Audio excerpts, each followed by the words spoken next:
27ஆம் நாள் 27ஆம் நாளான இன்னைக்கு கிரவுண்ட்ல விடியல். நானே என் நண்பனும் ஜிம் ஃபீஸ் கட்டாத காரணத்தினால கிரவுண்ட்ல ஓடுனுக்கிறோம். வேகமா ஓடுறதுக்கான ஒரு டிப்ஸ் சொல்றானோன்னு நாய் தோத்துற மாதிரி நினைச்சுன்னு ஓடுறானா. நல்லா ஒர்க் ஆச்சு. வந்த உடனே பல்ல விளக்கிட்டு ஒரு முட்டையை உள்ள தள்ளிட்டு அவ்வளவு தளிச்சு சாப்பிட்டு இருந்தேன். கூட இருக்க ஜீவன் சட்டியை மட்டும் தான் மிச்சம் வச்சுது.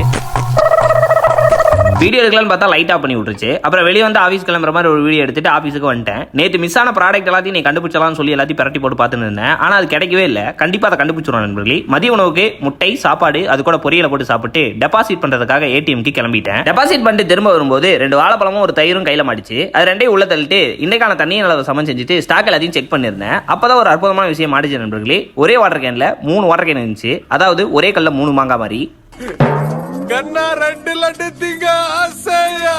ஏற்கனவே ப்ராடக்ட் எல்லாம் மிஸ் ஆயிட்டு இருக்கு. இதுல இது வேற 3 வாட்டர் கேன்ல ஏதாவது ஒன்று மிஸ் ஆயிரும்னு சொல்லி பயத்துல எல்லாத்தையும் ஒண்ணுக்குள்ள ஒண்ணா உள்ள போட்டு எடுத்தத்திலேயே வச்சுட்டு வீட்டுக்கு கிளம்பி போயிட்டேன். வீட்டுக்கு போனோன்னே இட்லியும் சாம்பாரையும் சாப்பிட்டு ஒரு 1/2 மணி நேரம் வாக்கிங் குத்தா இன்றைய நாள் ஓவர் நண்பர்களே. நன்றி.